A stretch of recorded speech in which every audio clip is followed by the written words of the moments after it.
Pet shop पर काम करने वाली एक लड़की अपने दोस्तों के साथ एक रेस्टोरेंट में खाना खाने के लिए गई थी। जैसे ही खाने का ऑर्डर देते हैं तभी उस लड़की की नजर एक लड़के पे लगातार जमी हुई थी। न वो खाने की तरफ देख रही थी, ना ही दोस्तों की तरफ बात कर रही थी देखकर, बस वो देखे जा रहे थे तो एक लड़के को। तभी उसके साथी दोस्त कहती है कि यहां तुम खाना खाने के लिए आई हो या किसी को लगातार देखने के लिए आई हो? तभी वो कहती है कि मैंने अपनी जिंदगी में इतना खूबसूरत लड़का, इतना हैंडसम लड़का देखा ही नहीं है। वो लड़की कहती है कि अगर ऐसी बात है तो जाकर इससे बात क्यों नहीं कर लेती हो। वो टेबल से उठती है, जाने के बाद सीधा उस लड़के के पास पहुंचती है और जाकर अपने इजहार कर देती है। कहती है कि पहली नजर का प्यार है, मैंने अपनी जिंदगी में तुमसे ज्यादा हैंडसम लड़का देखा ही नहीं है। क्या मैं तुमसे कुछ देर के लिए बात कर सकती हूँ? वो लड़का उसकी तरफ देख रहा था, मुस्कुरा रहा था, कुछ कह नहीं पा रहा था। तभी उस लड़की ने कहा कि मैं तुम्हारे साथ कुछ वक्त बिताना चाहती हूँ, क्या मुझे इसकी अनुमति मिलेगी? क्या मुझे इसकी परमिशन मिलेगी? लड़का हाँ कर देता है। इसके बाद ये दोनों उस रेस्टोरेंट से निकलकर सीधा एक होटल में जाते हैं। होटल में पूरी रात एक दूसरे के साथ रहते हैं और एक दूसरे के साथ फिजिकल रिलेशन भी बनाते हैं। इसमें लड़का और लड़की की दोनों की सहमति होती है। बस यहां से दोनों अलग अलग अपने अपने रास्ते चले जाते हैं। कुछ दिन बीतते हैं, एक बार फिर से यही लड़का दिखाई देता है और वो लड़की उसके देखने के बाद कहती है कि मैं तुमसे फला जगह मिली थी। पुरानी यादों को, पुरानी बातों को जब ताजा करती है तभी वो कहती है कि अगर तुम्हें ऐतराज ना हो तो मेरा घर यहीं पास में है। बस घर पास में लेके जब जाती है, अपनी मम्मी और पापा से मुलाकात करती है। यहीं से एक कहानी की शुरुआत होती है, ऐसी कहानी जो बहुत भयानक कहानी है। इस कहानी में ना जाने कितनी लड़कियों का रेप भी होता है और कई लड़कियां ऐसी हैं जिनको बहुत बुरी तरह से मारा जाता है, काटा जाता है। आदाब, नमस्कार, सत श्री अकाल। मैं उस्मान सैफी। आज की जो सच्ची घटना मैं आपको सुनाने जा रहा हूं, ये सच्ची घटना है उत्तरी अमेरिका का एक देश है कनाडा, और उसी का एक शहर लगता है टोरंटो, स्कॉरबोरो। दरअसल यहाँ एक पेट शॉप पर काम करने वाली लड़की की जिंदगी में एक ऐसा हैंडसम लड़का आया था। उस लड़के को हर कोई मुड़ मुड़ कर, रुक रुक कर देखा करता था। पहली मुलाकात के बाद जब उस लड़की ने उस लड़के को देखा तभी कहा कि मेरा घर यहीं पास में है, अगर आपको ऐतराज ना हो तो क्या तुम मेरे घर चल सकते हो? अब जैसे ही वो लड़की और लड़का घर पहुंचते हैं तो लड़की के जो मम्मी हैं, पापा हैं, परिवार के बाकी सदस्य हैं, उस लड़के को देखने के बाद आपस में एक दूसरे से कानों में कानाफूसी करनी शुरू कर देते हैं।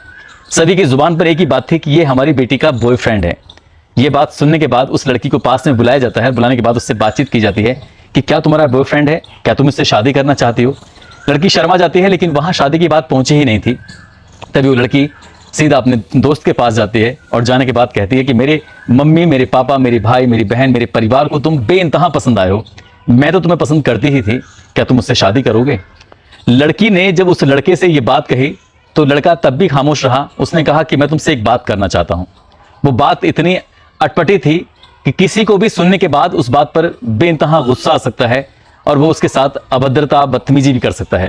दरअसल लड़के ने शर्त ये रखी कि तुम्हारी जो छोटी बहन है, जिसकी उम्र लगभग 15 साल के आसपास है, मैं तुम्हारी बहन के साथ वैसे ही वक्त बिताना चाहता हूं जैसा तुमने मेरे साथ पहली बार वक्त बिताया था। लड़की प्यार में कुछ इस तरह से पड़ी हुई थी। लड़की का नाम था कार्ला लीन होममल्का।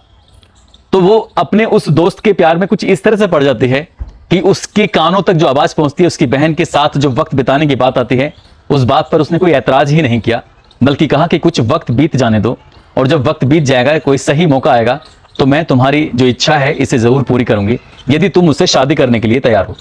अब लड़का लड़की जहां मिलते थे, जब मौका मिलता था, बातचीत करते थे, किसी रेस्टोरेंट पर रुकना होता था तो रुकते थे।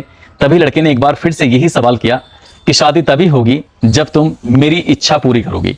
और वो इच्छा पूरी करने का वक्त था। उसने कहा कि अब की बार जो क्रिसमस डे होगा, उसकी क्रिसमस डे की एक रात पहले ये तुम्हारा ख्वाब पूरा हो जाएगा। उसकी बहन, उसकी लगभग 16वां उसका जन्मदिन आने वाला है। उसके जन्मदिन पर ये आपको क्रिसमस डे का बहुत ही खूबसूरत तोहफा मिलने वाला है। ठीक जैसा उसने वादा किया था, ठीक वैसे ही करती है। 24 दिसंबर 1990 की ये बात है। उसने अपने जो प्रेमी से वादा किया था, उस प्रेमी से वादा करने के बाद घर पे एक पार्टी रखते हैं। पार्टी रखने के बाद वो लड़का घर पे आता है। परिवार के सब लोग, क्योंकि अगले ही दिन क्रिसमस डे का त्यौहार है, पूरे धूमधाम से मनाया जाने वाला था, और एक रात पहले ये अपनी बातचीत करते हैं। जब परिवार के लोग सो जाते हैं तब वो अपनी छोटी बहन को लेकर बेसमेंट में जाती है, अपने प्रेमी को भी लेके जाती है, और साथ ही अपनी उस पेट शॉप यानी कि पालतू जानवरों की दुकान पे जो काम करती थी, वहां से कुछ ऐसी दवाइयां लेके आती है जिनसे पशुओं को बेहोश किया जाता है। वो अपनी बहन को कोल्ड ड्रिंक पे मिलाकर वो कुछ दवाइयां दे देती है, और दवाई देने के बाद इसका जो प्रेमी होता है उसके शरीर के, उसके तन से एक एक कपड़े को अलग करने लगता है। तभी वो कहता है कि अगर तुम्हें कोई ऐतराज ना हो तो क्या तुम इन दृश्यों को कैमरे में कैद कर सकते हो? क्या तुम ये वीडियो बना सकती हो? तभी वहां पर वीडियो कैमरा सेट कर दिया जाता है और अपनी ही सगी छोटी बहन, जिसकी उम्र लगभग 15.5 साल के आसपास रही होगी, जो अभी 16 साल की हुई भी नहीं थी, अभी उसका 16वां बर्थडे आने वाला था, लेकिन वो अपनी ही बहन की इज्जत को तार तार करा रही थी। जो उसका प्रेमी होता है उसके तन से एक एक कपड़े को उतार कर उसके साथ वो अभद्रता करने लगता है। वो लड़की इस स्थिति में थी ही नहीं कि वो विरोध कर पाती। पूरा का पूरा वीडियो बन रहा था, ये जो बातें कर रहे थे वो बातें भी हो रही थी। लड़की बीच बीच में उसे सजेशन दे रही थी कि ऐसा करिए, ये ठीक रहेगा। जब तमाम तरह की बातें कर रही थी, लगभग 3 घंटे बीत जाते हैं और लड़की अचानक से उल्टियां करना शुरू कर देती है।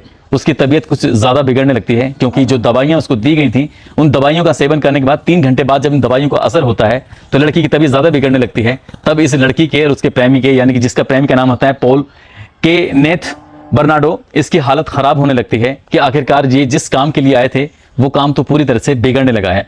तभी पॉल उसे समझाता है कि कुछ करो। तभी उसकी जो बहन होती है कार्ला सीधा फोन करती है 911 पर, और फोन करने के बाद वहां से हॉस्पिटल से टीम आती है। दौड़ते हुए अपनी मम्मी, अपने पापा, भाई बहनों के पास जाती है। जाने के बाद बताती है कि ये बहन है छोटी वाली, जिसका नाम है टैमी होमल्का, इसकी हालत ज्यादा खराब हो चुकी है। हॉस्पिटल लेके जाते हैं। हॉस्पिटल ले जाने के बाद डॉक्टर पूछते हैं कि आखिरकार क्या बात है। तभी वो कहती है कि इसने कुछ ड्रग्स की ओवरडोज ले ली थी, जिसकी वजह से इसकी तबीयत ज्यादा खराब हो चुकी है, इसलिए जल्दी से इसका इलाज शुरू कर दीजिए। परिवार को भी वही बात बताई थी, और क्योंकि वो पहले से ही थोड़ा बहुत ड्रग्स जरूर लेती थी, इसलिए उसे ड्रग्स की बात कहकर लड़की का इलाज जरूर हो जाता है, लेकिन वो कुछ देर के बाद दम तोड़ देती है, मर जाती है। परिवार वालों ने बिना किसी पुलिस कार्रवाई के, बिना पोस्टमार्टम के अपनी लड़की को घर लाते हैं, उसका अंतिम संस्कार कराते हैं। अंतिम संस्कार कराने के बाद अपने अपने कामों में बिजी हो जाते हैं। लेकिन कुछ वक्त बीतने के बाद ये लड़की, जिसका नाम कार्ला होता है, कार्ला अपने प्रेमी पॉल के साथ यहाँ से इस जगह को, जो अपनी माता और पिता की जगह होती है, छोड़कर पोर्ट डलहौजी के एक बंगले में रहना शुरू कर देते हैं। वहां पर किराए पर रहने लगते हैं और सब कुछ इनकी जिंदगी में ठीक ठाक चल रहा था। इसी बीच में एक दिन एक लड़की होती है जो कि MM रॉबिन्सन्स स्कूल में पढ़ रही थी, जो 9वीं क्लास की छात्रा होती है।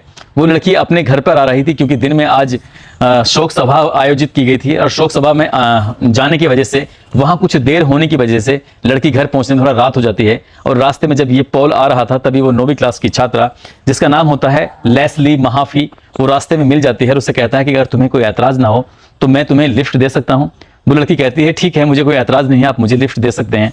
वो लिफ्ट देने के बहाने उस लड़की को अपने घर पे लेके आता है, और घर लाने के बाद सीधा अपने जब घर पहुंचता है तो उसकी जो प्रेमिका होती है पहले से ही, कार्ला, वो मौके पे मिल जाती है। और वैसे ही जैसे कि छोटी बहन के साथ हुआ था, लेकिन इस बार उसे कोई नशीली दवाई या नशीली चीज नहीं दी थी, बल्कि उसको टॉर्चर किया गया था। उसको कहा गया था कि यदि शोर मचाने की तुमने कोशिश की तो तुम्हें मारा जाएगा, पीटा जाएगा, तुम्हें बहुत नुकसान पहुंचाया जा सकता है। लड़की वो शुरुआत में डर जाती है, लेकिन जैसे जैसे उसके साथ वो गंदा घिनौना कृत्य कर रहे थे, वो सारा का सारा दृश्य वीडियो कैमरे में शूट किया जा रहा था, रिकॉर्ड किया जा रहा था, और वो लड़का उसके साथ रेप जैसी घटना को अंजाम देता है। वक्त बीतता है, जब आंख खुलती है तब वो यही काम कर रहा था। 24 घंटे में जितनी बार भी उसके साथ रेप कर सकता था, जितनी बार वो अपने आप को खुश कर सकता था, वो इसी तरह से उसके साथ लगातार कर रहा था।